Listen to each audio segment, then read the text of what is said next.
And welcome to पढ़ रहे IIT jam. आप सभी स्टूडेंट्स का एक बार फिर से स्वागत किया जाता है। तो भाई हम जो टॉपिक डिस्कस कर रहे हैं वो है आपका सॉलिड स्टेट। एंड अभी तक हम कुछ बेसिक डिस्कशन कर चुके हैं। तो जो लास्ट क्लास हमारी हुई थी सॉलिड स्टेट की, उसमें हमने डिस्कशन किया था पैकिंग फ्रैक्शन एंड डेंसिटी के बारे में। ठीक है ना, पैकिंग फ्रैक्शन एंड डेंसिटी के बारे में हमने डिस्कशन किया था। तो इस क्लास में पहले तो हम कुछ एमसीक्यूज डिस्कशन करेंगे डेंसिटी से रिलेटेड, पैकिंग फ्रैक्शन से रिलेटेड, एंड उसके बाद हम चलेंगे आपका जी नेक्स्ट टॉपिक जो कि वॉइड्स के बारे में थोड़ी सी इंफॉर्मेशन लेंगे। तो भाई आप सभी को गुड आफ्टरनून पहले तो, एंड उसके बाद ये हमारी सॉलिड स्टेट की क्लास नंबर 5 है।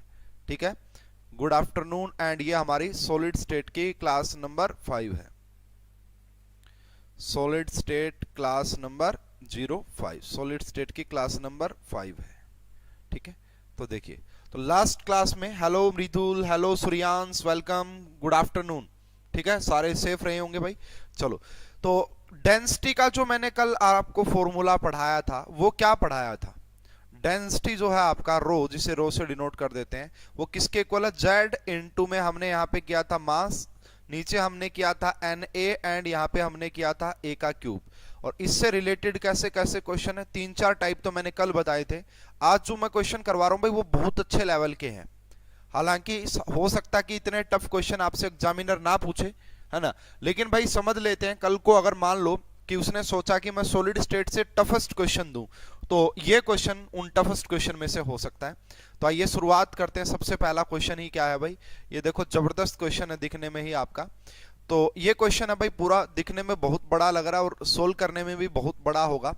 तो क्या कह रहा है यहाँ पे, इन्होंने कहा कि हमारे पास एक ए है भाई, जिसकी ये है 100 पिकोमीटर ए एज लेंथ, ये जो ए है ये 100 पिकोमीटर है।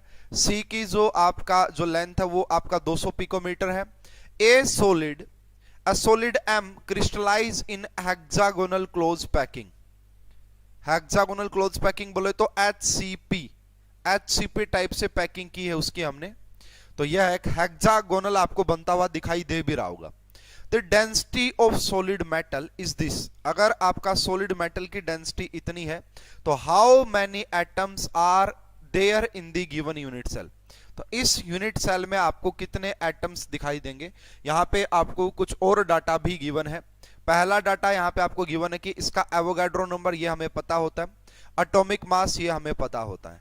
कहने का मतलब है कि यहां से आपको जेड की वैल्यू निकालनी है ना, जेड की वैल्यू आपको निकालनी है। तो सबसे इंपॉर्टेंट जो पॉइंट यहां पे जो प्रॉब्लम आएगी ना, वो क्या आएगी, जो डेंसिटी होती वो आपका इक्वल होती जेड इंटू में एम, एंड यहां पे हम लिखते हैं एन ए इंटू में हम यहां पे लिखते हैं वॉल्यूम, है ना। यहां पे क्या लिखते हैं, वॉल्यूम लिखते हैं।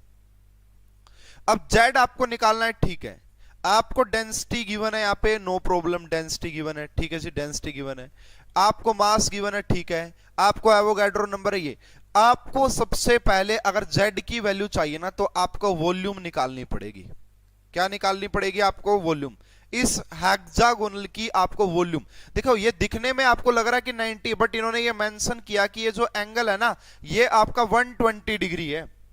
दिखने में आपको बेशक लग सकता है कि ये 90 है, लेकिन इन्होंने ये बोल दिया कि ये जो एंगल है ना, ये 120 डिग्री है। ठीक है ना। तो सबसे पहले हमें वॉल्यूम निकालनी पड़ेगी, और वॉल्यूम निकल गई, उसके बाद ये क्वेश्चन बड़ा आसान हो जाएगा। अब वॉल्यूम इतने आसानी से निकलने वाली नहीं है।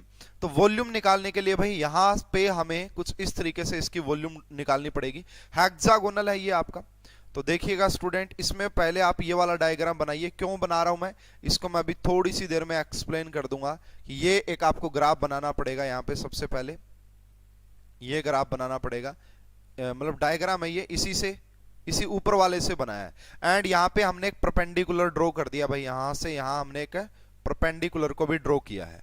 अगर हम यहाँ पे बात करते हैं, देखिएगा इसको हमने ए बोल दिया, इसको हमने डी बोल दिया, इसको हमने बी बोल दिया, इसको हमने सी बोल दिया, ए बी सी डी, और ये हमारा पी हो गया, पी पॉइंट, जहां पे आपने परपेंडिकुलर डाला है। अब देखिए ये जो नजर आ रहा है ना आपको, ये जो 90 डिग्री का जो ये एंगल है, ये जो आपका 90 डिग्री का एंगल, ये वाला पॉइंट है। तो यहां से यहां पूरी देखो अगर हम इसको बढ़ाएंगे तो ये एक्चुअल में यहाँ पे नहीं आने वाली है। देखो स्टूडेंट इस चीज को थोड़ा सा नोटिस कीजिए, जो मैं आपको समझाने की कोशिश कर रहा हूं कि अगर ये 120 डिग्री का एंगल है तो ये यहाँ थोड़ी नहीं रहेगा। एक्चुअल में ये जो जाएगा 120 डिग्री एंगल पे, ये यहाँ कहीं से जाएगा, ये यहाँ कहीं जाएगा। अगर ये यहाँ कहीं जाएगा तो ये जो आपका है ये तो परपेंडिकुलर के तौर पे होगा। ये पूरा डिस्टेंस आपको गिवन है, स्ट्रक्चर में जो आपको दिखाया है वो आपका यहां तक आएगा एक्चुअल में जब आप इसको देखेंगे। तो ये जो दिखाया है ना मैंने BC, ये BC पॉइंट आएगा एंड आपका इसकी जो एज लेंथ है वो A गिवन है, ये BC एज लेंथ। ये जो एंगल है यहाँ पे कितना बनेगा 60 डिग्री, कितना बनेगा 60 डिग्री, क्योंकि ये आपका कितना है 120 डिग्री, तो ये आपका 60 डिग्री बनेगा, ठीक है ना, 60 डिग्री बन जाएगा। तो अब ये जो AP है ये परपेंडिकुलर है BC के ऊपर, BC के ऊपर परपेंडिकुलर है। तो यहां पे जो आपका AB होगा एंड जो आपका AB एंड BC आपका इक्वल होंगे, क्योंकि अगर ये हेक्सागोनल है तो यहाँ पे दो लेंथ आपका बेसिकली सेम। तो ये जो AB है ये भी आपका A डिस्टेंस का रहेगा एंड ये भी आपका AB एंड BC एक दूसरे के इक्वल होते हैं, ठीक है। तो थोड़ा सा लेंथी क्वेश्चन जरूर है भाई, लेकिन समझना पड़ेगा, आसानी टफेस्ट क्वेश्चन में से ये मैंने आपको पहले ही बोल दिया, तो समझिए ध्यान से क्या होगा। तो यहाँ पे हमें ये पता है कि जो आपका AP है ना वो आपका परपेंडिकुलर है किसके ऊपर, BC के ऊपर, ठीक है। तो यहां से हम ये भी बोल सकते हैं कि जो आपका AB है एंड जो आपका BC है वो आपका A के इक्वल होगा, A के इक्वल। तो यहां पे हम लगाएंगे sin 60 का फॉर्मूला, sin 60।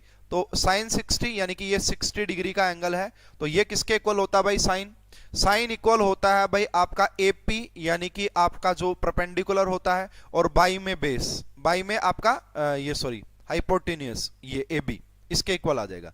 तो AP की वैल्यू कितनी आ जाएगी इस परपेंडिकुलर की, इस परपेंडिकुलर की जो वैल्यू आएगी AP की वो AB की वैल्यू तो A के इक्वल है इनटू में sin थीटा के sin 60 के इक्वल आ जाएगी, ठीक है ना, sin 60। तो यहां से अगर आप बात करोगे कि एरिया कितना आएगा, एरिया तो AP की वैल्यू हमें पता लग गई है जी इतनी है, और इसका जो बेस एरिया है वो कैसे हो निकलेगा।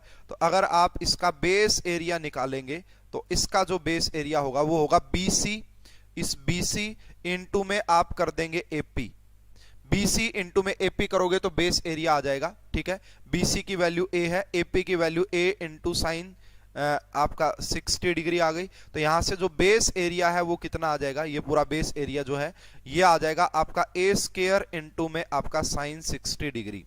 ये तो एरिया है, हमें वॉल्यूम चाहिए, तो वॉल्यूम कैसे निकाला जाता है भाई, एरिया की मल्टीप्लाई कर दो एज लेंथ से।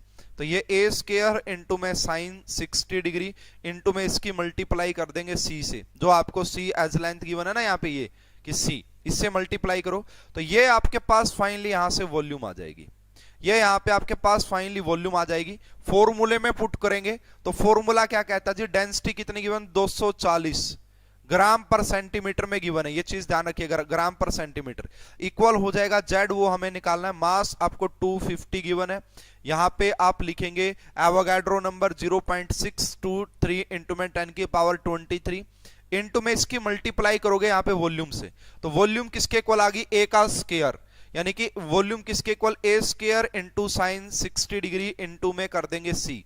तो आपको A की वैल्यू भी गिवन है कितनी 100 पिकोमीटर, इसको सेंटीमीटर में कन्वर्ट कर लेंगे। आपको C की भी वैल्यू गिवन है, तो जब आप यहाँ पे A और C की वैल्यू पुट करेंगे है ना, A और C की वैल्यू पुट करेंगे तो जो Z आएगा ना आपका, वो Z आ जाएगा आपका 240 ऊपर आएगा एंड नीचे आएगा 2396 यानी कि नियर अबाउट 1 आ जाएगा। तो इस क्वेश्चन का अगर आपसे क्वेश्चन पूछा गया ना कि बताओ नंबर ऑफ एटम्स कितने होंगे यहाँ पे, इफेक्टिव नंबर ऑफ एटम्स, तो उसका आंसर आएगा 1, उसका आंसर आएगा 1। तो भाई मैं खुद कह रहा हूं कि क्वेश्चन बड़ा एडवांस लेवल का है, ठीक है। पहले आपको यहाँ पे एरिया पहले आपको क्या निकालना पड़ेगा, क्योंकि ये जो एंगल आपको यहाँ पे दिख रहा है ना 90 डिग्री, ये ऐसा है नहीं एक्चुअल में, हेक्सागोनल है भाई, हेक्सागोनल। तो वो एंगल ऐसा होगा, इसको थोड़ा सा ऐसे बढ़ा के ये स्ट्रक्चर बनाएंगे। इस बेस एरिया का पहले एरिया निकालेंगे, उसके बाद एरिया की मल्टीप्लाई करेंगे एज लेंथ से। अगर ये होता क्यूब तो हम A क्यूब नहीं कर देते, अगर ये होता टेट्रागोनल तो A Guna B Guna C कर देते, बट हेक्सागोनल की वॉल्यूम वो इसी तरीके से निकाली जाती है कि बेस का एरिया निकालो और उसकी एज लेंथ से मल्टीप्लाई करो, तब जाके वो आपका निकलता है, ठीक है। ये क्वेश्चन भाई एडवांस बहुत बेहतरीन लेवल के क्वेश्चंस में से होता है। इतना टफ कभी पूछेंगे नहीं, लेकिन मेरा फर्ज बनता है कि मैं आपको पढ़ाऊं जरूर। नेक्स्ट क्वेश्चन देखिए, नेक्स्ट क्वेश्चन थोड़ा सा एग्जाम ओरिएंटेड जरूर है, नेक्स्ट क्वेश्चन थोड़ा सा एग्जाम ओरिएंटेड जरूर मैं कहूंगा, लेकिन भाई क्वेश्चन का लेवल फिर से भाई बहुत हाई, बहुत एडवांस लेवल है क्वेश्चन का। वॉल्यूम एक बार फिर से बता दीजिए। देखिए भाई वॉल्यूम का मतलब है पहले आपको ये बेस एरिया निकालना पड़ेगा इसका। तो बेस एरिया आपने कैसे निकाला? बेस एरिया का फार्मूला होता है मैथ से कि अगर कोई परपेंडिकुलर है एपी, अगर उसको आपने किसी के ऊपर डाला हुआ है, जिसके ऊपर भी डाला है, तो उन दोनों की मल्टीप्लाई। तो आपका टारगेट था बीसी, तो आपको पता था आपको एपी की वैल्यू निकालनी थी। एपी की वैल्यू कहां से निकलेगी? यहां से, ठीक है, ए इंटू साइन थीटा, ए इंटू साइन 60 डिग्री, उसके बाद मल्टीप्लाई की, ये आपका आ गया। तो ये एरिया है, एरिया की मल्टीप्लाई अगर एज लेंथ से कर देंगे सी से, तो वॉल्यूम आ जाएगी, है ना। सूर्यांश समझ में आया? और भाई किसी को लग रहा है कि कम समझ में आ रहा है, कोई ज्यादा इंपॉर्टेंट नहीं है। हाँ लेवल जरूर है एक क्वेश्चन का, लेकिन इतना ज्यादा इंपॉर्टेंट नहीं है, इतना टफ नहीं पूछेंगे, बहुत कॉम्प्लिकेटेड है, बहुत सारे बच्चे नहीं कर पाएंगे। लेकिन जैम में है ना 60 क्वेश्चन में से एक दो क्वेश्चन ऐसे होते हैं जिनको सिर्फ कुछ ही बच्चे सोल्व कर पाते हैं। हो सकता है कि ये क्वेश्चन डाल दे, बाकी पॉसिबिलिटी मैं कहूंगा 1% पॉसिबिलिटी है, 1%, ठीक है ना, ऐसे क्वेश्चन आने की। बताना मेरा फर्ज है, समझाना। इन्होंने कहा कि एक हमारे पास density of diamond is this at 25 degree Celsius, calculate carbon carbon bond distance in diamond. देखो भाई, तो बहुत बेहतरीन क्वेश्चन है ये भी, बहुत एडवांस लेवल का क्वेश्चन है ये भी। सबसे पहले तो अब आपको ये पता होना चाहिए कि जो डायमंड होता है ना, वो किस टाइप की लैटिस होती है, किस टाइप का वो आपका स्ट्रक्चर शो करता है। तो सभी मैं इसको पढ़ाऊं भी, डायमंड की स्ट्रक्चर मैं आपको पढ़ाऊंगा भाई, डायमंड के बारे में मैं पढ़ाऊंगा बाद में, सारी चीजें कवर होंगी। अभी के लिए मैं ये बता देता हूं कि डायमंड एफसीसी टाइप की क्रिस्टल लैटिस शो करता है। इसका मतलब यहां पे जेड की वैल्यू 4 हो गई। आपसे यहां पे ना कार्बन कार्बन का बॉन्ड डिस्टेंस पूछा है। देखो इस क्वेश्चन को करने की एक और ट्रिक भी होती है। क्या आपको पता है डायमंड के अंदर जो कार्बन होता है ना, वो sp3 हाइब्रिडाइज होता है। तो बॉन्ड लेंथ आप वहां से भी निकाल सकते हैं कि कार्बन कार्बन के बीच में, मतलब अगर आपको याद है तो, ठीक है ना, अगर याद है तो ही बात वहां पे बनेगी। तो एफसीसी जरूर है, लेकिन एक बात और समझना यहां पे स्टूडेंट, इसके डायमंड की स्ट्रक्चर ही अपने आप में बहुत ज्यादा इंपॉर्टेंट है, मैं डिटेल में पढ़ाऊंगा। एफसीसी टाइप का ये जरूर होता है, लेकिन इसके अलावा इसकी जो जेड की वैल्यू है ना, वो 4 नहीं होती है। यहां पे जेड की वैल्यू 8 आती है। ऐसा क्यों होता है उसको समझिएगा। Diamond has the FCC structure and 4 atom are present at the alternate tetrahedral voids. देखिए जब आपको मैं NaCl की जो क्रिस्टल पढ़ाऊंगा, है ना, क्रिस्टल की स्ट्रक्चर एंड डायमंड की भी पढ़ाऊंगा, औरों की भी पढ़ाऊंगा, वहां पे मैं बताऊंगा कि एटम इस टाइप की क्रिस्टल स्ट्रक्चर में एटम कहां कहां पे होता है। भाई सोडियम इस वॉइड में होगा, है ना, एंड आपका क्लोरीन एटम यहां पे होगा, वो पढ़ाया जाता है, वो पार्ट है बाद का, है ना। वो अभी के लिए आप मान के चलो कि डायमंड में जो होता है आपका, वो एफसीसी टाइप की स्ट्रक्चर होती है और उसमें 4 एटम्स अल्टरनेटेड टेट्राहेड्रल वॉइड्स पे होते हैं, ठीक है। तो ये और एक टेट्राहेड्रल जो वॉइड्स है, उस तरीके से अगर आप सोल्व करोगे तो एफसीसी की वजह से तो जेड की वैल्यू 4 ही आनी चाहिए। बट जो आपका 4 atoms are present at alternated tetrahedral voids, तो वो है ना, वो 4 और ऐड हो जाएंगे, तो जो जेड की वैल्यू आएगी वो 8 आएगी। एक तो ये पॉइंट है जो आपको ध्यान रखना है, ये रहा। उसके बाद क्या आ जाती है जी, density is equal to Z into में एम, इसको डिवाइड करेंगे Na से, इंटू में हो जाएगा A का क्यूब। डेंसिटी गिवन है, ठीक है, जेड पता लग गया 8 होगा, ये बात याद रख लेना, ठीक है। मास कितना होता है जी डायमंड का? मास 12 कार्बन ही है, मतलब कार्बन की बात करेंगे तो 12 हो जाएगा। एवोगाड्रो नंबर पता, A निकालेंगे यहां से। अगर आप यहां से A निकालोगे, A की वैल्यू आएगी 3.575 एंगस्ट्रॉम के अंदर आएगी A की वैल्यू, ठीक है। बट आपसे यहां पे A की वैल्यू नहीं पूछी है, आपसे यहां पे कार्बन कार्बन का बॉन्ड डिस्टेंस पूछा है। तो देखिए अगर एफसीसी की बात की जाए यहां पे, ठीक है, तो कार्बन कार्बन यानी कि शॉर्टेस्ट वन बताना है। शॉर्टेस्ट डिस्टेंस क्या होगा, क्योंकि 2 कार्बन के एटम सबसे नजदीक कितने पे जुड़े रहेंगे, वही उसका क्या आ जाएगा। तो अगर आप डायमंड की स्ट्रक्चर में शॉर्टेस्ट डिस्टेंस निकालेंगे, आप कहोगे सर एफसीसी के अंदर तो आपने a/√2 पढ़ाया। नहीं भाई, वो ठीक है अगर एटम सिर्फ फेस के कॉर्नर पे हो और फेस के सेंटर पे हो, तब वो ठीक होता है। बट यहाँ पे एटम टेट्राहेड्रल वॉइड्स पे होते हैं, वो मैं पढ़ाऊंगा आपको आगे कि टेट्राहेड्रल वॉइड्स कहां पे होते हैं। तो अगर आपको ये शॉर्टेस्ट डिस्टेंस पता करना है ना, कि जब आपका एटम्स कॉर्नर पे भी हो, फेस के सेंटर पे भी हो, और आपका टेट्राहेड्रल वॉइड्स पे हो, तो जो डिस्टेंस निकलता है ना आपका शॉर्टेस्ट डिस्टेंस, वो आपका √3a/4 होता है, √3a/4 होता है। अब कहोगे सर ये कैसे चेंज कर दिया? भाई मैं बता तो रहा हूं ना, अब टेट्राहेड्रल वॉइड पे अगर एटम आ गया ना तो डिस्टेंस कम हो जाएगा, ठीक है ना। और टेट्राहेड्रल वॉइड बॉडी के सेंटर पे, जो बॉडी वाला बॉडी डायगोनल है ना, उसके वहीं पे पाया जाता है। मैं पढ़ाऊंगा आगे जाके चीजें समझ में आएंगी, लेकिन अभी के लिए आप इतना याद रख सकते हैं, ठीक है। तो ये दोनों क्वेश्चन भाई बहुत हाई लेवल के क्वेश्चन थे, बहुत एडवांस लेवल के क्वेश्चन थे। देखो ये क्वेश्चन तो इतना एडवांस नहीं कहूंगा, लेकिन इसमें आपको डायमंड की स्ट्रक्चर, जो क्रिस्टल की स्ट्रक्चर होती है, डायमंड के क्रिस्टल की स्ट्रक्चर, उसके बारे में डिटेल आइडिया होना चाहिए कि एटम्स कहां कहां पे होते हैं, किस टाइप की स्ट्रक्चर होती है, तब जाके ये क्वेश्चन निकलेगा। और उसके बाद आपको ये भी पता होना चाहिए कि शॉर्टेस्ट डिस्टेंस क्या होता है, ठीक है। तो ये दो क्वेश्चन थोड़े से एडवांस लेवल के थे। अगर आपको समझ में आ गया तो बहुत अच्छी बात है, नहीं आया तो कोई भी घबराने वाली बात नहीं है। जैसे पूरा टॉपिक क्लियर होगा ना, आप बाद में आगे देख लेना इन क्वेश्चन को, आपको समझ, टॉपिक क्लियर होने का मतलब सॉलिड स्टेट जब मैं आपको सारे टाइप की क्रिस्टल स्ट्रक्चर पढ़ा दूंगा तब, ठीक है।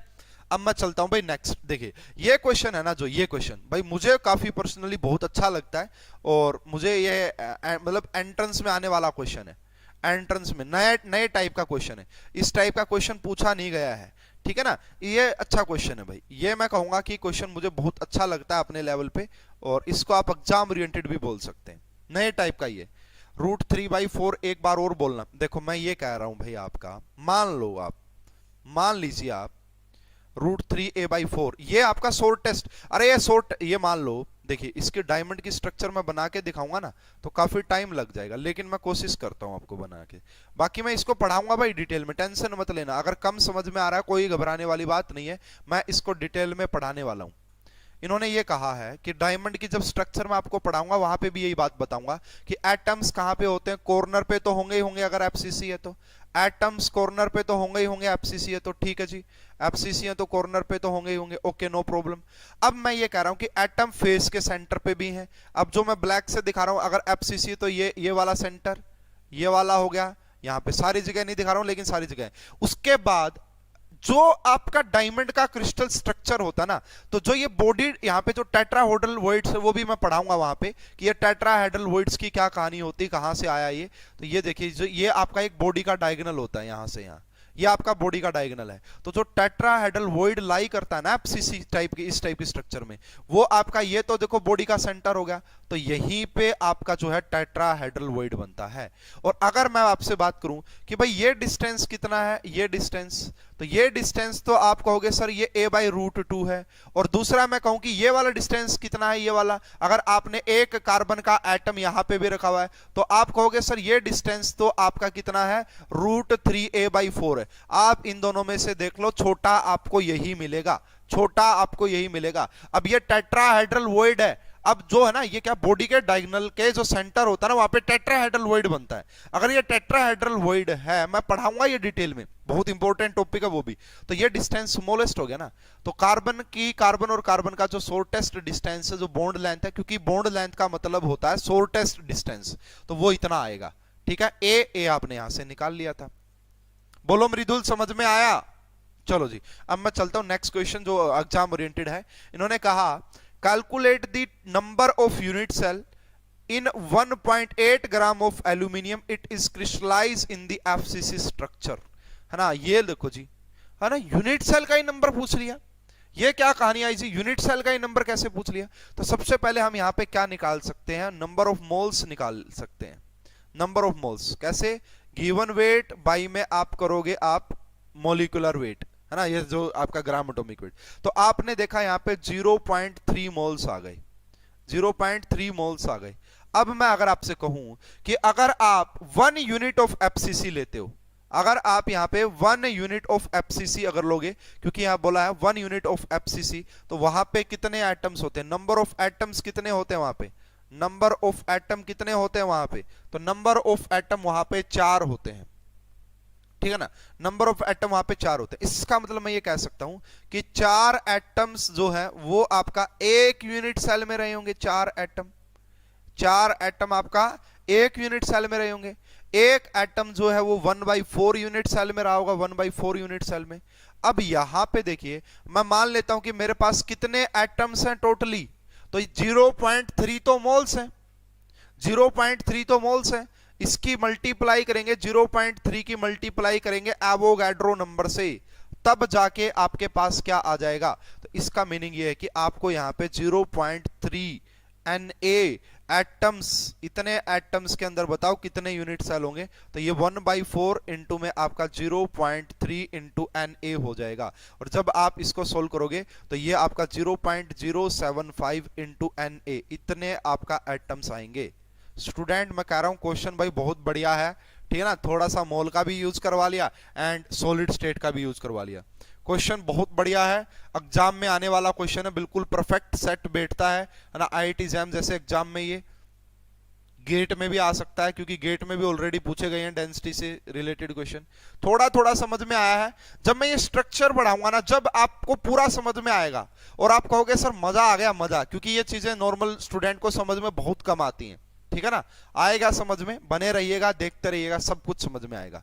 अब देखो एग्जाम में पता कैसा क्वेश्चन आएगा, बोलेगा कि यहाँ पे number of unit cell is x into में Na, तो बताइए कि what is the value of x, और बोलेगा कि 2 राउंड ऑफ तक बताना। तो आंसर कितना आ जाएगा, 0.07। कितना आ जाएगा, 0.07। स्टूडेंट कर लोगे इस क्वेश्चन को, भाई कर लोगे क्वेश्चन को, बहुत बढ़िया क्वेश्चन है।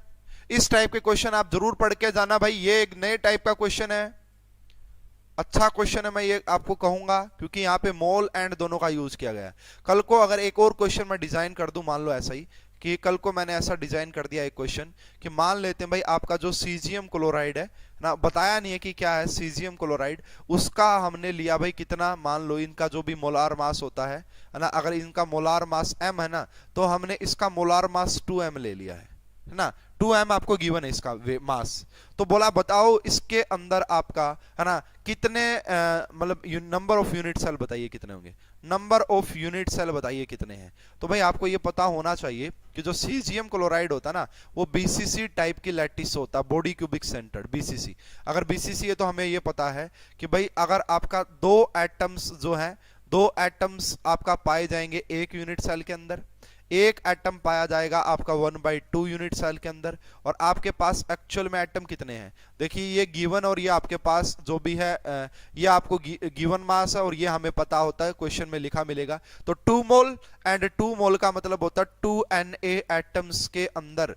तो बताइए 2 Na एटम्स के अंदर आपका, तो ये हो जाएगा ये Na, ये इसका मतलब यहाँ पे आपका Avogadro number of unit cell आएंगे, Avogadro number of unit cell आपको मिलेंगे अगर आपने 2m मोलार मास लिया होगा, ठीक है ना।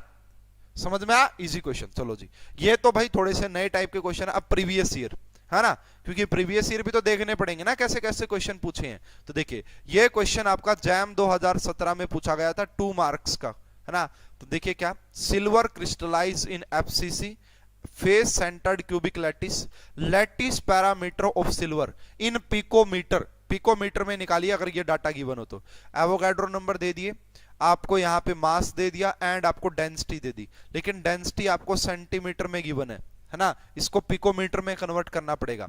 तो देखो जी फार्मूला निकालते हैं फटाफट से, density is equal to Z into में m, यहाँ पे कर देंगे Na एंड यहाँ पे कर देंगे a का क्यूब।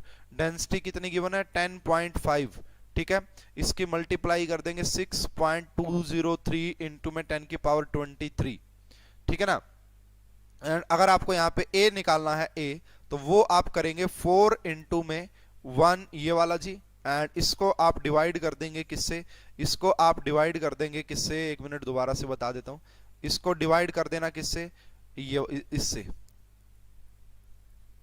और इसका क्या कर देना क्यूब रूट, इसका क्या कर देना क्यूब रूट, ठीक है। अब यहां से जो a की वैल्यू आएगी ना, वो आपका सेंटीमीटर में ही आएगी। इस सेंटीमीटर को फाइनली हम पिकोमीटर में कन्वर्ट करेंगे और हमारा क्वेश्चन का करेक्ट आंसर आ जाएगा। हमारा क्वेश्चन का करेक्ट आंसर आ जाएगा। तो ये इजी क्वेश्चन है भाई, देखो बिल्कुल जो नॉर्मल पैटर्न होता है डेंसिटी के क्वेश्चन का वैसा ये क्वेश्चन है। यहां से आपसे एज लेंथ यानी कि लैटिस पैरामीटर पूछा था, यूनिट कन्वर्जन जरूर ध्यान रखना, पिकोमीटर में आपसे पूछा गया था। ठीक है, नेक्स्ट जो ये क्वेश्चन आप देख रहे हैं भाई डेंसिटी का, ये क्वेश्चन ये गेट 2020 में पूछा गया था। एक बात और मैं आप सभी को बता देना चाहता हूं, अगर आप जैम की सॉलिड स्टेट पढ़ लेंगे, जो मैं पढ़ा रहा हूं जितना मैं पढ़ाऊंगा, तो आपके गेट के भी सारे प्रीवियस ईयर सारे सोल्व हो जाएंगे। क्योंकि गेट पॉइंट ऑफ व्यू से solid state is not very much important and not detailed, मतलब आपसे डिटेल में नहीं क्वेश्चन पूछे जाते हैं। जैम का ही लेवल होता है, आप ऐसा बोल सकते हो, गेट का स्पेशली, क्योंकि मैंने गेट के सारे प्रीवियस ईयर देखे हैं, इसलिए मैं आपको ये बात बता सकता हूं। ठीक है, नेक्स्ट क्वेश्चन देखिए, कंसिडर AgX क्रिस्टलाइज इन रॉक सोल्ट स्ट्रक्चर। अब आपको पता होना चाहिए रॉक सोल्ट स्ट्रक्चर जो होती है ना, यानी कि सोल्ट जैसी, यानी कि NaCl, वो FCC होती है ना, ये बात याद रखना भाई। तो रॉक सोल्ट स्ट्रक्चर का मतलब होता है FCC। इन्होंने बोला कि डेंसिटी अगर इतना किलोग्राम पर मीटर क्यूब है एंड आपकी यूनिट जो की लेंथ है, आपका यूनिट सेल लेंथ जो आपको गिवन वो इतनी है, वेट इतना है, तो आपको बताना है कि x क्या होगा, वेट मास निकालना इस बार आपको, और किसमें निकालना, ग्राम पर मोल में निकालना है, किसमें, ग्राम पर मोल में। तो डेंसिटी का फार्मूला क्या होता है जी, Z इंटू में m, यहां पे कितना हो जाएगा आपका Na एंड यहां पे हो जाएगा a का क्यूब।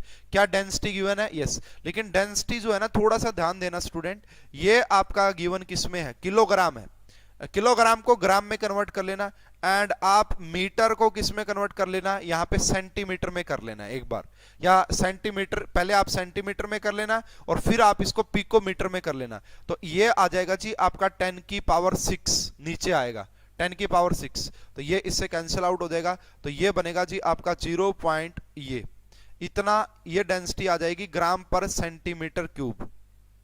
ठीक है, ये डेंसिटी आ गई। जेड आपको ऑलरेडी पता है, मैंने बताया रॉक सोल्ट स्ट्रक्चर है तो 4 होगा। मास ये आपको गिवन है, यहां पे मास कितना, ये रहा जी यहां पे मास। तो यहां पे क्या निकालोगे, एक मिनट रुको, यहां पे क्या निकालना, एटॉमिक वेट निकालना है ना, एटॉमिक वेट निकालना है तो कोई प्रॉब्लम नहीं है ना, एटॉमिक वेट निकालना है तो कोई प्रॉब्लम नहीं है। एटॉमिक वेट ऑफ एक्स आपको बताना है कि एक्स का एटॉमिक वेट क्या होगा, पूरे का गिवन है भाई, यहां पे देखो ये आपका किसका गिवन है, पूरे, ये सिल्वर का गिवन है भाई, सिर्फ ये आपका सिल्वर का गिवन है। तो यहां से जो मास निकलेगा, ये मास निकालो यहां से, ये जो पूरा मास निकलेगा वो AgX का निकलेगा।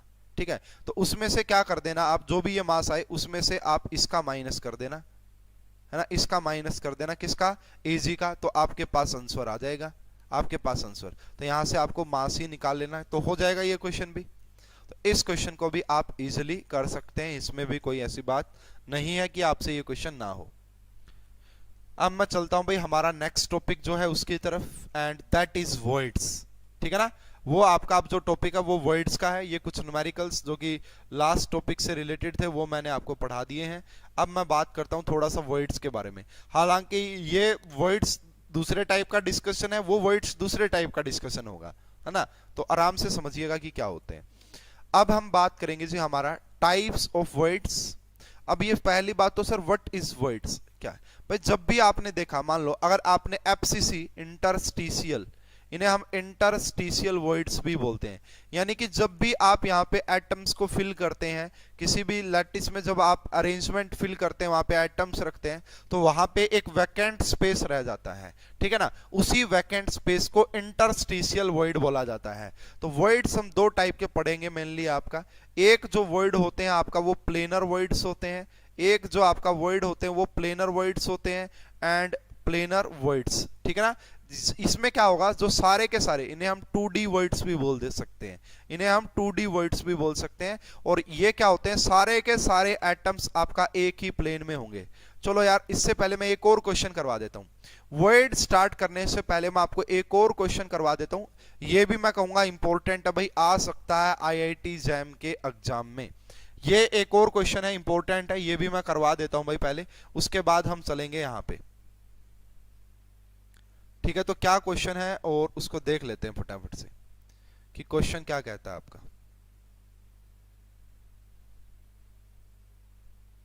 थोड़ा सा समय दीजिए मुझे, मैं क्वेश्चन देख लेता हूं, उसके बाद मैं आपको करवाता हूं।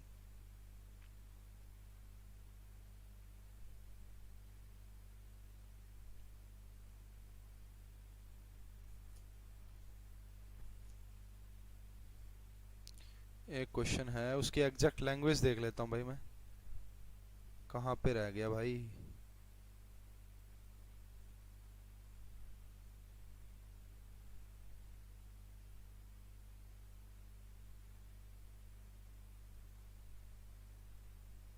यस, ठीक है।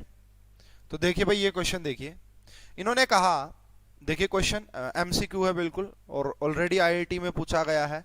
The packing efficiency, packing fraction से रिलेटेड भी करवा देता हूं आपको एक क्वेश्चन।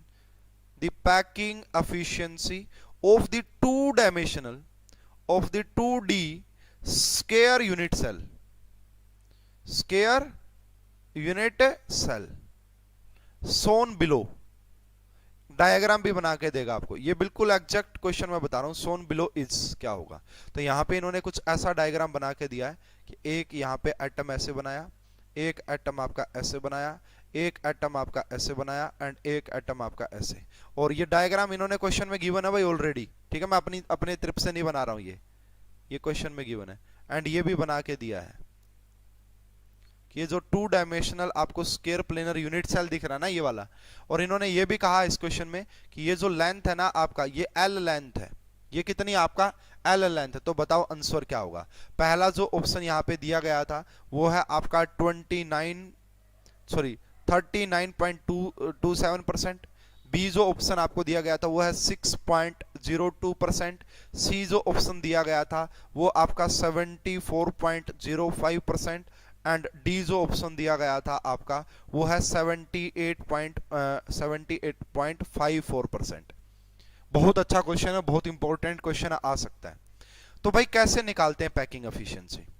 अब देखिए, ये अगर टू डायमेंशनल है ना, तो यहां पे एरिया की बात की जाएगी, क्योंकि 3D मतलब 3D होता तो वॉल्यूम देखते हैं। अब ये टू डायमेंशनल का तो एरिया देखेंगे। अब वही है जी, वही अगर आपको कहीं पे भी पैकिंग फ्रैक्शन निकालना हो, पैकिंग फ्रैक्शन, तो वही देखना पड़ेगा आपका area of the all atoms. भाई जो एटम्स आप यहां पे रखोगे, एरिया ऑफ ऑल एटम्स, उनका एरिया कितना है। एंड नीचे हम करेंगे, अगर ये स्क्वायर है तो नीचे हम क्या करेंगे, एरिया ऑफ स्क्वायर। क्या करेंगे यहां पे, एरिया ऑफ स्क्वायर। अब पहला टारगेट तो ये आएगा जी यहां पे कि कितने एटम्स है, इफेक्टिव नंबर ऑफ एटम्स कितने हैं, ठीक है ना, इफेक्टिव नंबर। अगर आप देखोगे ना इसका, अगर आप यहां पे देखोगे, अगर मैं पूरा ये एटम देखूं तो इसका 1/4 पार्ट इसके अंदर आ रहा है। अगर मैं ये पूरा एटम देखूं, एक पूरा एटम देखूं, तो इस यूनिट सेल के अंदर जो आपको ये, इसको मैं रेड से दिखा देता हूं, ये यूनिट सेल है भाई। इस यूनिट सेल का आपको पैकिंग फ्रैक्शन निकालना कितना है। तो अगर आप देखोगे ये जो पूरा एटम है ना, इसका 1/4 पार्ट इसके अंदर आ रहा है। तो ओवरऑल अगर आप बात करोगे, 4 है, 4 का 1/4 1/4 1/4 आएगा, है ना। तो यहां पे क्या हो जाएगा, तो hence effective number of sphere in the, तो 4 है और एक का कितना आ रहा है, 1/4 ऑफ द ईच। तो इसका भी एक आएगा, इसका भी एक आएगा, इसका भी एक, मतलब 1/4, तो 4 है total. Effective number of atoms जो आएंगे यहाँ पे 2 आएंगे, z की वैल्यू यहाँ पे 2 आएगी। कैसे कैसे, तो 1/4 of each sphere at the corner lies inside the square unit cell and also a complete sphere भी तो आएगा ना यहाँ पे, एक कंप्लीट स्फीयर। अच्छा, ये मैंने थोड़ा सा यार आपको वर्ड्स बना के दे दिया, इसलिए यहां पे मिस्टेक हो गई। ये डायग्राम यहां पे थोड़ा सा मैंने रॉन्ग बना दिया, मैं करेक्ट कर देता हूं दोबारा से। ये जो डायग्राम है ये सही नहीं था भाई, जो दिया वो नहीं था ये। तो यहाँ पे बीच में एक एटम बनाया इन्होंने, एक एटम बीच में बनाया, उसके बाद एक एटम यहां पे रखा हुआ है, एक एटम इन्होंने यहां पे रखा हुआ है, एक एटम इन्होंने यहां पे रखा हुआ है, और एक एटम इन्होंने यहां पे रखा हुआ है। ये डायग्राम है भाई, जो रियल में जो डायग्राम दिया गया है वो ऐसा, ये गिवन है, ये लेंथ आपको एल गिवन है। तो यहां से देखो, इन चारों का 1/4 और एक बीच वाला कंप्लीटली आ गया। तो z की वैल्यू हो गई 2, z की वैल्यू कितनी होगी 2, ठीक है। तो z की वैल्यू होगी 2 एंड एरिया कितना होता है भाई स्फीयर का, तो होता पाई आर स्क्वायर, वो होता पाई आर स्क्वायर, ठीक है। अब यहां से हमें बात करना है, मतलब जो आपका सर्कल होता है ना उसका एरिया पाई आर स्क्वायर होता है। अब बात करेंगे एरिया ऑफ स्क्वायर, तो वो किसके इक्वल होता है, a का स्क्वायर। वो किसके इक्वल होता है, a के स्क्वायर के इक्वल होता है। तो ये तो हो गया 2 पाई आर का स्क्वायर, और नीचे करोगे आप a का स्क्वायर, a का स्क्वायर। अब आपको यहां पे है ना, ये जो a है यहां पे, यानी कि l का स्क्वायर करो बेसिकली। यहां पे क्या करोगे आप, यहां पे एल का स्क्वायर। अब आपको एल की वैल्यू यहां से निकालने की, एल की वैल्यू किसके इक्वल होगी। तो अगर हम बात करें एल किसके इक्वल होगा, देखिए अगर मैं इसको मिला देता हूं यहां से, इसको जो ब्लैक से दिखा देता हूं, अगर मैं इसको एंड इसको कंटेन करते हुए, क्या ये आपका एक स्क्वायर का डायगोनल नहीं बन गया, क्या ये आपका स्क्वायर का डायगोनल नहीं बन गया, स्क्वायर का डायगोनल बन गया। तो यहां पे आर रेडियस इसकी, आर रेडियस आपका बीच वाले की एंड आर रेडियस उसकी, और ये किसके इक्वल हो गया, ये L square plus l square के इक्वल हो गया। यानी कि ये आपका किसके इक्वल हो गया, L square plus l square, यानी कि रूट टू एल के इक्वल आ जाएगा। 4r किसके इक्वल आ जाएगा, रूट टू एल के इक्वल आ जाएगा। तो यहां से देखिए सही लिखा ना मैंने, मेरे हिसाब से तो भाई सही लिखा है, यस बिल्कुल। तो यहां से आपका ये 4r एंड यहां से आपका ये, तो l की अगर आप वैल्यू निकालोगे ना यहां से, तो वह आएगी l is equal to in the term of r, l जो है आपका l in the term of r क्या हो जाएगा, 2 रूट 2r हो जाएगा। तो यहां से l की जगह आप ये वैल्यू पुट करेंगे, 2 इंटू में पाई इंटू में r का स्क्वायर, यहां से आप इसका स्क्वायर करेंगे तो 2 का हो जाएगा 4 इंटू में 2 इंटू में r का स्क्वायर। इसको सोल्व करोगे तो ये आएगा पाई बाई 4।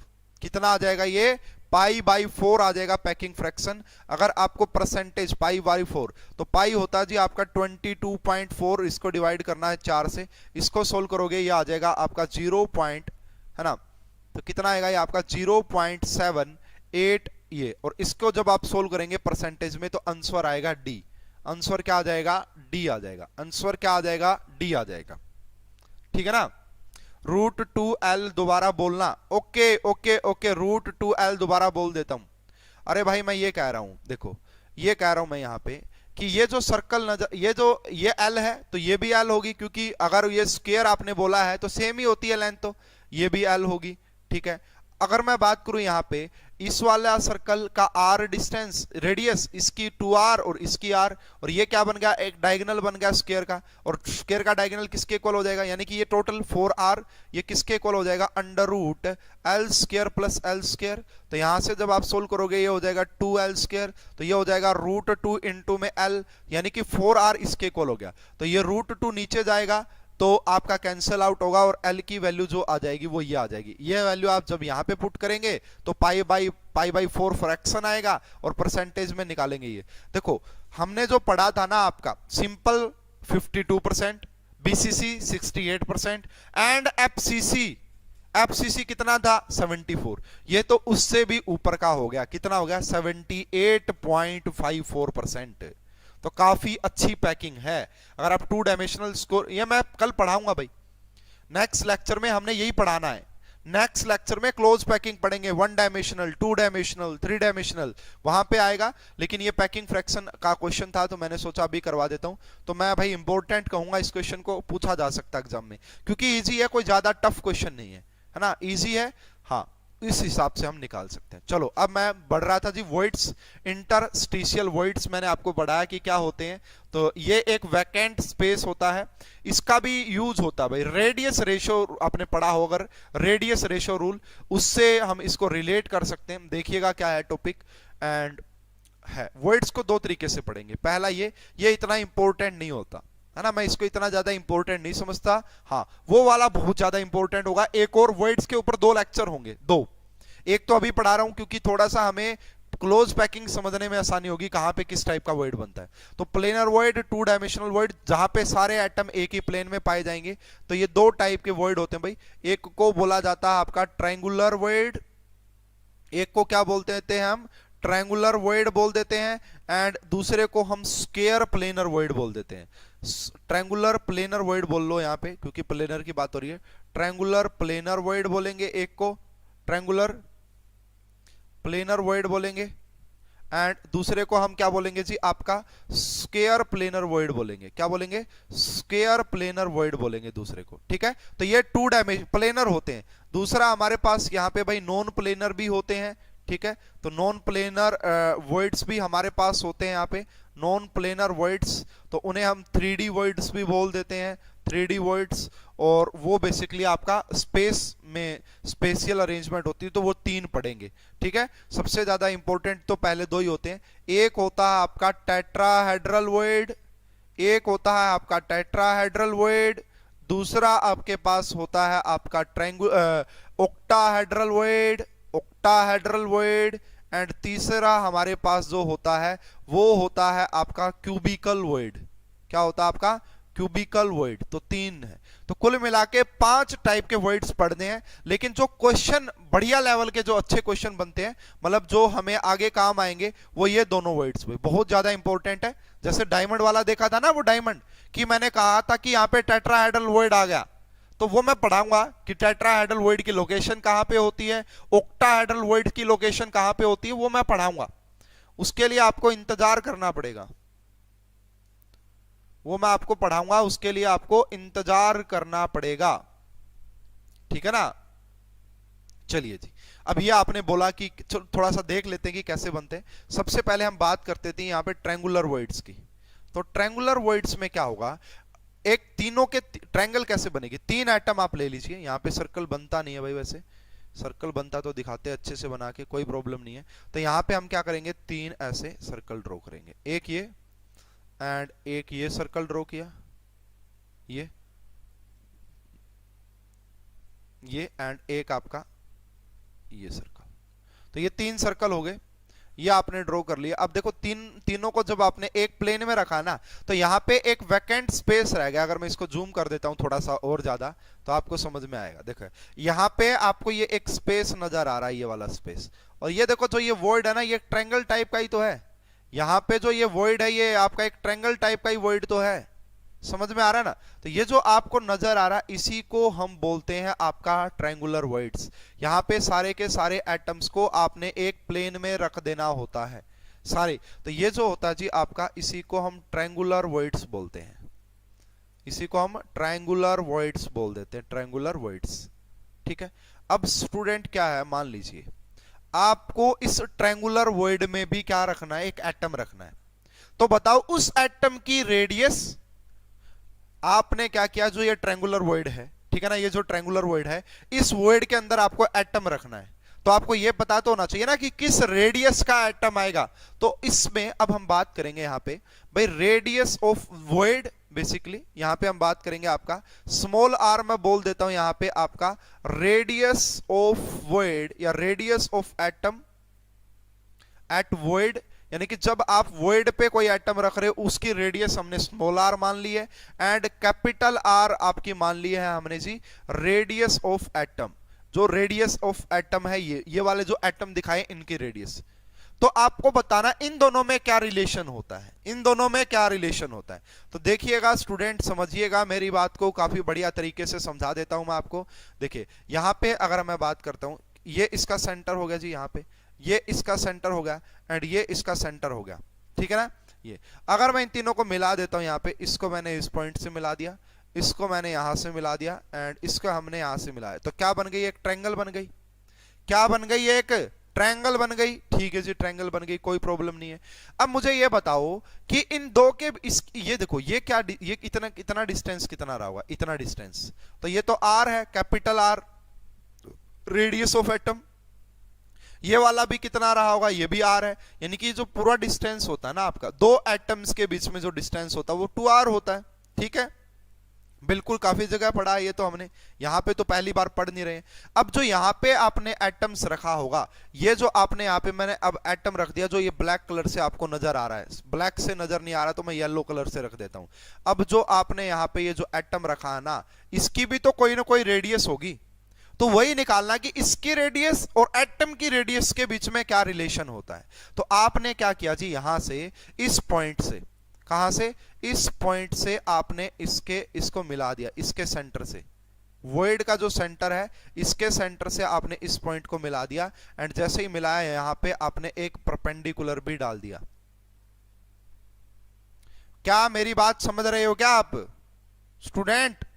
बोलिए, दोबारा से जूम करके देख लो। तो अब मैंने क्या किया, ये दोनों स्टेप में बैक लेके जाता हूं। अब मैंने क्या किया भाई, इसकी जो रेडियस है वो स्मॉल आर है। अब मैंने क्या किया, इस पॉइंट से एंड यहां तक इसको मिला दिया, और उसके बाद मैंने यहां पे आपका एक परपेंडिकुलर डाल दिया। ठीक है ना?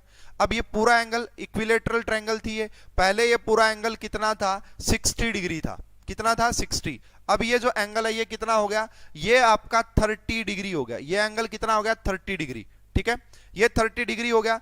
ये वाले जो लेंथ है ये यहां से यहां, ये क्या है जी आपका, ये आपका कैपिटल आर है, और ये कितनी होगी ये निकालनी है। अब ये कितनी होगी ये समझना है। अगर मैं इसको ए बोल दूं, अगर मैं इसको बी बोल दूं, इसको मैं सी बोल दूं, और इस बीच वाले पॉइंट को मैं ओ बोल देता हूं, ओ इस बीच वाले को, तो मैं आपसे पूछ रहा हूं कि आपको पता है, और इसको मैं ई बोल देता हूं जहां पे आपने परपेंडिकुलर डाला है, तो ए ई जो है ना, ए ई वो तो आपका कैपिटल आर है, और आपका जो ए ओ है वो क्या होगा, ए ओ। ए ओ क्या है भाई, ए ओ क्या है, ए ओ क्या है, ए ओ है r plus R, small r plus capital R है। ए ओ क्या है, मतलब ए ओ को जब आपने मिलाया होगा, इस छोटे वाले एटम की रेडियस भी आ गई और बड़े वाले एटम की रेडियस भी आ गई, तो ए ओ जो है वो ये है। अब मैं क्या यहां से ई निकाल सकता हूं, ओ ई निकाल सकता हूं यहां से, है ना, निकालने की जरूरत है या नहीं है, कोई जरूरत नहीं है। देखिए सिंपली आपको मेनली अगर हम बात करें, हम निकालना क्या चाह रहे हैं, हम इन दोनों के बीच का रिलेशन निकालना चाह रहे हैं, इस स्मॉल आर और इस कैपिटल आर का। तो यहां से आप कोस थीटा लिखिए, कोस 30 डिग्री, एंगल 30 गिवन है, कोस 30 किसके इक्वल आ जाएगा यहाँ पे, बेस अपॉन आपका ये जो आएगा ए ओ, हाइपोटेन्यूस बोलते हैं इसे, तो ये आर, ठीक है। कोस 30 डिग्री की वैल्यू सभी को पता होती है भाई आज के टाइम पे कि कोस 30 की वैल्यू कितनी होती है, तो आपका जो कोस 30 की वैल्यू होती है वो root three by this, and यहाँ पे हो जाएगा आर इंटू में आपका R plus small r, and यहां से जब आप सोल्व करेंगे फाइनली, तो इसको आप रेसिप्रोकल करके लिख देना, तो रेसिप्रोकल करके लिखोगे तो क्या बन जाएगा, R plus small r into में दिस, ये बनेगा आपका 2/√3। इसको जब आप सोल्व करेंगे तो ये आ जाएगा आपका 1 प्लस में आपका आर बाई में आपका कैपिटल आर, यहाँ पे हो जाएगा दिस। इसको आप सोल्व कर लेना, तो यहां से जब आप सोल्व करोगे ना, आर बाई आर, जो स्मॉल आर बोले तो रेडियस ऑफ एटम जो कि आपने वॉइड में रखा है, एंड ये कैपिटल आर है रेडियस ऑफ एटम, इन दोनों का जो रेशियो होता है वो होता है 0.155। इसका भी आपने रेडियस रेशियो रूल पढ़ा होगा भाई, रेडियस रेशियो रूल, वहां पे ये कहां से निकलते हैं पॉइंट, ये मैं आपको एक बार बता रहा हूं यहाँ पे, और वॉइड पढ़ा रहा हूं तो थोड़ा सा आइडिया दे देता हूं इनका, ठीक है ना। तो ट्रायंगुलर वॉइड्स के लिए अगर आप बात करोगे ना, ट्रायंगुलर वॉइड्स के लिए, तो जो आप एटम रखेंगे ना ट्रायंगुलर वॉइड्स में, जो आप एटम रखेंगे ट्रायंगुलर वॉइड्स में, तो उसका रेशियो, उसकी रेडियस का रेशियो, एंड जो आपका एटम की रेडियस उसका जो रेशियो वो इतना होता है। ये बात मैं यहाँ पे आपको समझाने की कोशिश कर रहा था, और ये आपको पढ़ाया जाता है, डायरेक्ट याद करवा दिया जाता है, ठीक है ना। तो मैं निकलवा भी रहा हूं, यहाँ पे टाइम है, काफी डिटेल में कोर्स पढ़ रहे हैं, डिटेल कोर्स है, तो सारी बातें ही आपको समझाई जानी चाहिए। अब हम बात करते हैं जी 2 dimensional square, 2 dimensional square planar, और बाकी ये तो होता ही 2 डायमेंशनल है ना, 2 डायमेंशनल स्केयर प्लेनर वर्ड्स। यहां पे भी निकाल लेते हैं भाई आर और आर का रेशियो, और ये कैसे बनता है वो भी देख लेते हैं। तो अब आपने क्या किया, यहाँ पे एक एटम यहाँ पे रखा, ये आपस में टच करेंगे, एक एटम यहाँ पे रखा, एक एटम आपने यहाँ पे रखा, और एक एटम आपने यहाँ पे रखा। अब आप ये जो वर्ड देख पा रहे हैं ना, ये एक स्केयर प्लेनर वर्ड है ना। अब यहाँ पे भी मान लो आपको एक एटम रखना, जो रेड कलर से दिखाया मैंने एटम, तो यहाँ पे भी आपको वही बताना है कि इस एटम की जो रेडियस है वो स्मॉल आर है ना, जो वर्ड के अंदर आपने रखा है ना, किस रेडियस का एटम आप वर्ड में रख सकते हैं। वर्ड कैसा है, ये वर्ड तो स्केयर प्लेनर है, क्योंकि एक स्केयर बनता हुआ दिखाई भी दे रहा होगा, तो वर्ड आपका कैसा है, स्केयर प्लेनर। और कब बनेगा, जब आपने 4 के 4 एटम को कुछ इस टाइप से पढ़ाएंगे, ए बी टाइप की पैकिंग है ना, एबीसी वो सारी चीजें पढ़ाएंगे, डिटेल में डिस्कशन करेंगे, उसका तो काफी टाइम है। तो इसको कैसे सोल्व करना है आइए इसको भी समझते हैं फटाफट से। तो अब मैं क्या करता हूं, यहाँ पे इसका जो सेंटर है ये रहा जी, इसका जो सेंटर है ये रहा, इसका जो सेंटर है ये रहा, इसका जो सेंटर ये रहा। तो आप मिला दो यहां से भाई। सबसे पहले मैंने क्या किया, इसको ए बोल दिया, इसको बी बोल दिया, इसको सी, इसको डी, ठीक है। तो यहां से क्या किया, ये आपका ए बी को मिला दिया, बी सी, एंड यहां से जो आपका ए सी आएगा ना वो इस सर्कल से पास करता हुआ जाएगा। AC जो होगा वो यहां से इस रेड वाले के सेंटर से पास करेगा। बस हम यही तो चाहते थे कि ये हो जाए बस। तो AB कितना होता है जी, आपका पूरा AB कितना होता है, 2R कैपिटल R। BC कितना होता है आपका, तो ये भी होता है आपका 2R, ठीक है। तो यहां से देखो, ठीक है, नो प्रॉब्लम, इसमें किसी को भी कोई घबराने वाली बात नहीं है। AC और BC इक्वल है और वो इसके इक्वल हो जाएंगे। AB जो आएगा ना आपका AB, ठीक है, वो इसके इक्वल है। एंड अगर हम बात करें ए बी निकालिए, ए सी की बात करेंगे। अब यहां से ए सी किसके इक्वल आएगा, तो ए सी को आप ऐसा लिखेंगे कि भाई ये आपका ए सी जो हो जाएगा यहाँ पे ए बी, आपका ए बी एंड आपका बी सी, ये दोनों आपका 2r के इक्वल हो गए। ठीक है, अगर मैं यहां से बात करूं कि आपका ए सी कितना होगा, तो ए सी में क्या आ रहा है, एक तो ये बड़े वाला r प्लस में बीच में छोटे दो r एंड फिर से r, यानी कि ए सी जो हो गया ना वो r, 2 कॉमन निकालिया, small r plus capital R का सम। तो हमें यहां से क्या निकालना है जी, हमें यहां से क्या निकालना है, ये आपकी फर्स्ट इक्वेशन, ये आपकी सेकंड इक्वेशन। ठीक है, दोनों को डिवाइड कर देंगे, दोनों को डिवाइड कर देंगे। दोनों को डिवाइड करने से एक बात और हमें समझनी है यहाँ पे, मान लिया कि आपकी जो ये एज लेंथ है ना आपकी, ये जो ए बी है ये आपने ए बी मान ली है, एज लेंथ ए बी ए मान ली है। इसी प्रकार आपने जो बी सी है वो भी ए हो जाएगी आपकी ना। तो ये दूसरी बात क्या कि ये ए के इक्वल भी हमने मान लिया ऐसा। ठीक है, तो यहां से अगर आप ए सी की बात करोगे तो ए सी किसके इक्वल आ जाएगा, in the term of edge length, तो 2a रूट की टर्म में, रूट 2a की टर्म में आ जाएगा। ठीक है ना, अब क्या करेंगे, फाइनली डिवाइड कर दो सेकंड इक्वेशन को फर्स्ट से, तो रूट 2a एंड यहाँ पे हो जाएगा a, यहाँ पे ऊपर हो जाएगा 2 into R plus capital R, यहाँ पे हो जाएगा आपका 2r, r से r कैंसिल, सॉरी 2 से 2 कैंसिल, a से a कैंसिल। ठीक है ना, इसको सोल्व करने पे आपका जो रेडियस रेशियो आएगा वो r बाई कैपिटल R जो आएगा वो आएगा 0 पॉइंट कितना, वो कितना आएगा भाई आपका, वो आ जाएगा आपका 0.414, कितना आएगा 0.14, ये आ जाएगा इतना, किसके लिए, स्क्वायर। और ये सेम ऑक्टाहेड्रल के लिए आएगा, ये सेम ही ऑक्टाहेड्रल के लिए भी आएगा, ये बात भी समझना, सेम ऑक्टाहेड्रल के लिए। तो इसमें भी आपको कोई प्रॉब्लम नहीं होनी चाहिए। थर्ड जो हमारा वर्ड होता जी वो होता आपका टेट्राहेड्रल वर्ड। थर्ड जो होता है वो आपके पास आपका टेट्राहेड्रल वर्ड होता है, टेट्राहेड्रल। अब ये भाई 3 डायमेंशनल होता है, ये अब आपका 3 डायमेंशनल होता है। कैसे, देखिए इसको अगर आप समझना चाहते हैं बना के तो कुछ ऐसे समझ सकते हैं कि यहाँ पे आपने एक एटम रखा, इसी प्रकार 3 तो आपने प्लेन में रख दिए, ये 3 तो प्लेन में, और एक जो एटम है ना, ये 3 अगर ऐसे है तो एक एटम इसके ऊपर रखा है सिर्फ, है ना, जो थर्ड एटम है वो यहाँ पे। तो यहाँ पे अगर आप देखोगे तो ये वैकेंट स्पेस रह जाएगा, और ये जो वर्ड होता है इसी को टीवी बोलते हैं, टेट्राहेड्रल वर्ड्स। इसी को क्या बोलेंगे, टीवी बोलेंगे, टेट्राहेड्रल वर्ड्स। इंपॉर्टेंट है, समझना थोड़ा सा ध्यान से। ठीक है, तो ये इसको थोड़ा सा और कैसे दिखाया जा सकता है, इसको ऐसे दिखाएंगे भाई, मान लो ऊपर वाला जो एटम है ये, नीचे 3 एटम बनाएंगे, एक ये बनाया, एक ये बनाया, ये तीनों एक प्लेन में, और ये ऊपर थोड़ा सा, ये ऐसे, ये ऐसे और ये ऐसे, है ना। तो यहां पे अगर मैं बात करूं, यहां पे बीच में कहीं वर्ड, यहां पे बीच में कहीं वर्ड रहा होगा, ये वर्ड, तो आपका क्या होगा, ये वाला जो है ना, ये वाला जो ऊपर वाला एटम वो नीचे वाले तीनों एटम को टच करेगा। ये ऊपर वाला जो एटम है वो नीचे वाले तीनों एटम को टच करेगा। मान लो कि एक को यहाँ पे टच कर रहा है, दूसरे को आपका कुछ ऐसे टच कर रहा है, क्योंकि ये तीनों को टच करेगा, मतलब कि ये तीनों है ना इससे टच कर रहे होंगे, इस वर्ड से भी, क्योंकि तीनों टच करेंगे जब भी तो आपका वर्ड बनेगा ना ये। तो ये इस एटम को बोल देते हैं ए, इसको बोल देते हैं इसको जो वर्ड का होगा इसको ई, इसको बोल देते हैं सी, इसको बोल देते हैं बी, इसको बोल देते हैं डी। तो ये जो है ना, यही तो है ना आपका टेट्राहेड्रल वर्ड्स। ठीक है ना, इसका 3D थोड़ा सा रिप्रेजेंटेशन ऐसे बनेगा। बाकी जब आपने टेट्राहेड्रल देखा हुआ तो है ही भाई, अरे टेट्राहेड्रल देखा हुआ तो है ही ना।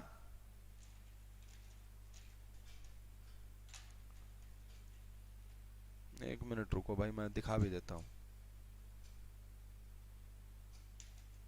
ये देख लो भाई, यहां से ऐसे देख सकते हो कि ये एक ऊपर रखा, ये एक नीचे, और ये यहां तो ये बॉन्ड है, वहां पे ये डायरेक्ट ये वाला जो ऊपर वाला एटम है ना इससे मिला हुआ है डायरेक्ट, तो इनके बीच में एक आपका वैकेंट स्पेस बन जाता है, उसी को टेट्राहेड्रल वर्ड्स बोलते हैं। इसकी वैल्यू भी कैसे निकाली जाती है, ऐसे निकालेंगे। इसकी वैल्यू को कैसे निकालेंगे, ध्यान से देखिएगा। यहां से एक और डायग्राम समझना कि ये जो आपका है ये ए, ये एंड ये आपका एक डायग्राम और है जो आप समझ सकते हैं यहां से। तो यहां पे देखो, इस पॉइंट की अगर बात की जाए, इस पॉइंट की, तो यहां पे ये ए है, ये जो पॉइंट आपको नजर आ रहा है ये आपका बी है, ये जो पॉइंट नजर आ रहा है ये सी है, ये जो पॉइंट आपको नजर आ रहा है ये डी है। ठीक है, और ये जो पॉइंट नजर आ रहा है ये ई है। इनके बीच का एंगल कितना होता है भाई, टेट्राहेड्रल में एंगल बढ़ाया जाता बेसिक क्लासेस में ही 109 डिग्री एंड 28 मिनट होता है, इतना ये एंगल होता है। इसी को अगर हम मिलाएं तो कुछ ऐसे ट्रायंगुलर फॉर्म में रिप्रेजेंटेशन दे सकते हैं, ध्यान से समझना। इसी की जो रिप्रेजेंटेशन आएगी कुछ ऐसे इसको रिप्रेजेंट किया जा सकता है जब आप मिलाएंगे। तो यहां पे ये लिया, तो यहां पे ये हमने परपेंडिकुलर डाल लिया जी कुछ ऐसे, ठीक है ना। तो यहां से देखिए, इसको समझिए। अब ये आपका जी कौन सा पॉइंट है, आपने इन 3 पॉइंट को मिला दिया, क्योंकि ए, ये आपका ए हो गया, ये आपका बी, ये आपका मान लेते हैं कि बी हो गया, एंड ये आपका हो गया जी कौन सा, सी, या सॉरी ई पॉइंट हो गया। ए बी ई से आपने एक ट्रायंगल बनेगी, क्योंकि ये सारे टच करते हैं, ठीक है। अब मैं अगर बात करूं, ए और बी जब मिले होंगे, ये पूरा डिस्टेंस कितना होगा, ये पॉइंट आपका एफ हो जाता है। ये पूरा डिस्टेंस कितना, क्योंकि 2 एटम के बीच का डिस्टेंस तो कितना होता है, 2 कैपिटल आर होता है। अब ये पूरा एंगल कितना था, ये पूरा एंगल 109 डिग्री था, बट ये हाफ कितना रह जाएगा, ये हाफ रहेगा आपका 54, कितना रहेगा 54 पॉइंट समथिंग डिग्री आ जाएगा। अब ये ए ई कितना हो जाएगा, ए ई यानी कि ए यू हो जाएगा स्मॉल आर प्लस में कैपिटल आर। ए बी कितना हो जाएगा, ये भी हो जाएगा आपका स्मॉल आर प्लस में कैपिटल आर। तो यहां से आप ले लेना जी साइन की वैल्यू, है ना। ये देखो, इसकी मतलब ये इंपॉर्टेंट नहीं होता कि ये कहां से निकले, हाँ टाइम है मेरे पास तो मैं समझा रहा हूं, लेकिन ये कोई ज्यादा इंपॉर्टेंट नहीं है कि कहां से निकले। हाँ ये बहुत ज्यादा इंपॉर्टेंट है कि वैल्यू क्या आई, वैल्यू बहुत ज्यादा इंपॉर्टेंट है, वैल्यू बहुत ज्यादा इंपॉर्टेंट है, ठीक है ना।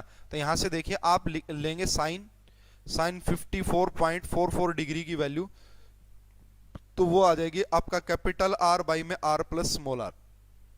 जब सोल्व करेंगे तो यहां से आर बाई आर का जो रेशियो आएगा वो आएगा 0.225, 0.225 आएगा। तो इसका मतलब देखो, जो टेट्राहेड्रल वॉइड्स है ना वो कम डिस्टेंस का होता है, टेट्राहेड्रल वॉइड्स कम डिस्टेंस का होता है।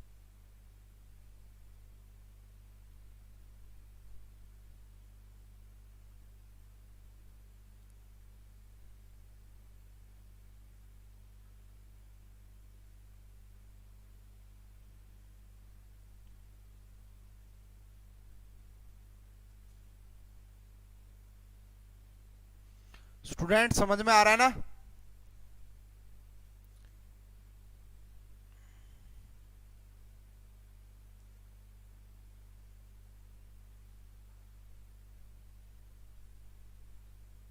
चलिए भाई, तो ये आपको समझ में आ गया होगा कि कैसे हमने निकाला है। नेक्स्ट हम जो बात करते हैं भाई, ये आपको ये वैल्यू याद होनी बड़ी जरूरी है, बस बाकी कुछ याद हो या ना हो, ये वैल्यू याद रहनी जरूरी है, और थोड़ा सा आइडिया होना चाहिए कि टेट्राहेड्रल वॉइड का क्या कनेक्शन है। बाकी जब मैं आपको पैकिंग बताऊंगा, जब क्लोज्ड पैकिंग पढ़ेंगे वहां पे और भी अच्छे से समझ में आ जाएगा। फोर्थ जो होता है हमारे पास वो होता है जी आपका ऑक्टाहेड्रल वॉइड्स। ऑक्टाहेड्रल वॉइड्स, इसको आप 2 तरीके से समझ सकते हो भाई। ऑक्टाहेड्रल वॉइड को 2 तरीके से बनाया जा सकता है, दोनों तरीके से ही बनेगा। एक मेथड इसका होता है कि आप 3 सेम प्लेन में एटम रखें, सेम प्लेन में, एंड 3 आप उसके ऊपर परपेंडिकुलर रखें, ठीक है। 3 आप क्या रखेंगे, या तो आप उसके ऊपर रख लो अपर, या और यानी कि आप उसका बॉटम पे भी रख सकते हो, बॉटम पे, ठीक है ना। इससे तो इससे कैसे बनता है समझिएगा, 2 तरीके से बनेगा ये। एक तो यही बनेगा कि आपका यहां पे आपने एक एटम ये, एक एटम ये, एंड एक एटम ये रखा ऐसे, तो ये आपने 3 एक प्लेन में रख दिए। इसके बाद आप देखिए यहां से जो इसका वर्टेक्स आ रहा है यहां पे, वो आपका कुछ इस डायरेक्शन में आ रहा है यहां पे, वो कुछ यहां पे। दूसरे जो आप 3 एटम रखेंगे वो आपका उसका जो वर्टेक्स है वो दूसरी डायरेक्शन में आना चाहिए, वो जो वर्टेक्स होगा वो दूसरी डायरेक्शन में। तो वो कैसे लिखेंगे आप, तो उसको आपने कैसे लिखना है उसी को मैं समझाने की कोशिश। तो इन 2 एटम्स के बीच में आप यहां पे रख दीजिए, एक आपने यहां पे रख दिया, दूसरा आपने यहां पे रख दिया, और तीसरा आपने यहां ऊपर रख दिया, तीसरा आपने यहां ऊपर। तो इनका जो वर्टेक्स आप देखेंगे तो ये आपको कुछ ऐसा दिखाई देगा, ये आपको ऊपर की तरफ दिखाई दे रहा होगा ऐसे। ये इनके बीच में एक स्पेस खाली रह जाता है, हालांकि यहां पे आपको दिख नहीं रहा होगा, उसी स्पेस को हम बोलते हैं आपका ऑक्टाहेड्रल वॉइड। उसी स्पेस को क्या बोलते हैं, ऑक्टाहेड्रल वॉइड्स। दोबारा से देख लीजिए मैं क्या समझाना चाह रहा हूं। जो आपने 3 एटम्स नीचे रखे थे ना रेड कलर वाले, वो उनका वर्टेक्स जो था वो कुछ ऐसा था, और जो आपने यहां पे रखे हैं ब्लू कलर से, उनका जो वर्टेक्स है उनका वर्टेक्स कुछ ऐसा आएगा। इनके बीच में एक आपका पॉइंट रह जाता है, एक स्पेस खाली रह जाता है, उसी को हम ओक्टाहेड्रल वॉइड्स बोलते हैं, है ना, उसी को हम ओक्टाहेड्रल वॉइड्स बोलते हैं। इसी को दूसरा समझाने का तरीका ये भी है कि आपने ये जो ऊपर वाले 3 एटम है ये कुछ इस ऊपर वाले मैंने थोड़ा सा इस टाइप के रखे हैं, ये ऊपर वाले हो गए, एंड नीचे वाले जो 3 है वो मैंने कुछ इस टाइप के रखे हैं, है ना। इसको और भी काफी डिटेल में समझाया जा सकता है, मतलब उसमें वहां, है ना, जो तीसरा एटम है वो आपकी तरफ है, रेड में जो तीसरा एटम है वो मेरी तरफ है ना। इसको जब आप मिलाओगे ना इन सभी पॉइंट को, यहाँ पे बीच में एक वॉइड होगा, और ये सारे जो इनके सेंटर वो इस वॉइड से मिलेंगे, तो आपको यहाँ पे अगर आप देखोगे यहाँ से भी आपको एक ओक्टाहेड्रल वॉइड बनता हुआ दिखाई देता है, ठीक है ना। यहाँ से भी आपको एक ओक्टाहेड्रल वॉइड्स बनता हुआ दिखाई देता है। एक तो ये तरीका जी ओक्टाहेड्रल वॉइड्स को दिखाने का, और दूसरा जो मेथड होता है बी मेथड, वो आपका क्या होता है उसको भी समझ लेते हैं। तो वो होता भाई 4 आपने सेम प्लेन में रख दिए, 4 एटम आपने सेम यानी कि स्क्वायर प्लेनर वॉइड बना लिया, उसके बाद आपने एक उसके ऊपर रख दिया, ये नॉर्मल है भाई जो हम ऑक्टाहेड्रल देखते हैं, और एक आपका कैसा हो जाएगा आपका बॉटम पे रख दिया आपने, बॉटम प्लेन में। तो ये कैसे दिखेगा भाई, ये 4 एटम्स आपने ऐसे, एक, उसके बाद 2, उसके बाद 3, उसके बाद 4, एक यहां कहीं आपने ऊपर रख दिया होगा ऐसे, और एक कहीं आपने यहां नीचे रख दिया होगा। तो यहां से भी जो वॉइड बनेगा वो आपका टेट्रा, वो आपका ओक्टा, इस प्रकार से, ठीक है ना। इनके बीच में जो वॉइड बनेगा यहां पे बनेगा वो वॉइड, उसको हम टेट्रा ओक्टाहेड्रल वॉइड्स बोल देंगे, ठीक है ना। तो उसको हम ओक्टाहेड्रल वॉइड्स बोल देंगे इस प्रकार से मिलाने के बाद, ठीक है। इसकी भी जो r बाई r का जो रेशियो आएगा ना वो सेम आता भाई जैसा कि स्क्वायर प्लेनर में निकाला था। स्क्वायर प्लेनर में जो निकाला था 0.414, सेम वैसा का वैसा आएगा, कोई भी चेंज नहीं होएगा, कोई भी चेंज नहीं होएगा, ठीक है। तो भाई ये आपका था ओक्टाहेड्रल वॉइड्स। लास्ट में बात करता हूं यहां पे भाई, जो थर्ड टाइप का है वो आपका क्यूबिकल वॉइड होता है, क्यूबिकल वॉइड। तो उसके बारे में ज्यादा डिटेल में बात करेंगे नहीं, कोई इतना इंपॉर्टेंट भी नहीं है क्यूबिकल वॉइड ये क्या होता है। तो यहां पे क्या होगा भाई, 4 एटम आपने एक प्लेन में रख दिए ऐसे 4, और 4 ही आपने इसके ऊपर रख दिए, 4 ही आपने इसके ऊपर, मतलब मैं जो डॉट डॉट से दिखा रहा हूं मतलब इसके ऊपर एक एटम है, इसके ऊपर एटम है, इसके ऊपर एक एटम है, इसके ऊपर एक एटम है। तो यहां पे जो वॉइड बनता है ना उसे हम क्यूबिकल वॉइड बोलते हैं, जो ये बीच में वॉइड बच गया, ठीक है, उसे हम क्यूबिकल वॉइड बोलेंगे। और इसकी अगर आपको वैल्यू निकालनी है कि r बाई r का रेशियो क्या आएगा, तो इसकी भी वैल्यू निकाली जा सकती है, समझाई जा सकती है। तो कैसे, थोड़ा सा मैं एक्सप्लेनेशन दे देता हूं। तो ये अपना वॉइड वाला पार्ट कंप्लीट हो जाएगा, लेकिन मैं कहूंगा ये ज्यादा इंपॉर्टेंट नहीं है भाई, ये इसमें इंपॉर्टेंट क्या है जो आपका रेशियो है वो बस, बाकी और इंपॉर्टेंट नहीं है। कैलकुलेशन वैल्कुलेशन भाई कहां से ड्राइव किया ये इंपॉर्टेंट नहीं है, ये समझने के लिए। अगर कोई बच्चा BSc final year, first year, second year जिसका भी देख रहा है उसके समझाने के लिए मैं ये बता रहा हूं आपको बस, ठीक है ना, उसको समझाने के लिए जस्ट मैं आपको बता रहा हूं। तो ये जो लेंथ है भाई ये आपका हो जाएगी ए, ये जो है यहाँ पे हो जाएगी ए, ठीक है। यहाँ पे बीच में कहीं वॉइड रहेगा ये बीच में, ठीक है। इसको अगर आप मिलाओगे, देखना यहां से, अगर आप इसको और इसको मिलाओगे इस पॉइंट से यहाँ पे, तो ये आपका जो वॉइड था वो, एंड 2 एटम्स आपस में जुड़ेंगे और साथ में ये जुड़ेगा, ठीक है। इसी को आप यहां से देख सकते हो, ये जो है ना ये आपका एक बॉडी का जो है डायगोनल बनेगा। तो इसको अगर मैं बात करूं, ये स्मॉल r, ये कैपिटल R, ये कैपिटल R, ठीक है ना, ए। तो यहां से जो आपका ए होगा, पहली बात तो वो 2r के इक्वल होता है, 2 कैपिटल, क्योंकि यहां पे जो एटम रखोगे। उसके बाद हमें पता कि √3a किसके इक्वल हो जाएगा, तो वो हो जाएगा r, मतलब 2r क्योंकि पूरा आएगा, एंड प्लस में 2 कैपिटल R। यहां से जब आप सोल्व करोगे ना भाई, फाइनली वैल्यू निकाल के देखेंगे, तो आपका जो r बाई जो r आएगा ना, small r by capital R, वो आएगा 0.732। कितना आ जाएगा, 0.732। तो ये आपका रेडियस आ जाता है क्यूबिकल वॉइड्स के लिए। तो triangular voids, square planar voids, tetrahedral voids, octahedral voids, cubical voids, उनका वॉइड की जो रेडियस होती है एंड एटम की जो रेडियस होती है उनका रेडियस रेशियो बोलेंगे आगे जाके इसको, जब हम आयनिक पढ़ेंगे ना, मतलब जब हम आयंस को रखेंगे यहाँ पे। अभी तक तो हम एटम्स को रख रहे हैं, जब आयंस को रखेंगे तो रेडियस रेशियो रूल बोल दिया जाएगा इसी को, ठीक है ना, यही वैल्यू सेम काम आएगी वहां पे, सेम वैल्यू वहीं पे काम आएंगी। ठीक है, तो चलिए भाई इस क्लास में भी के लिए इतना ही, थोड़ी सी देर के बाद और मुलाकात होगी और उसमें हम क्लोज पैकिंग स्टार्ट करते हैं पढ़ना। ठीक है, अभी के लिए इतना ही, आप सभी का बहुत बहुत धन्यवाद, थैंक यू।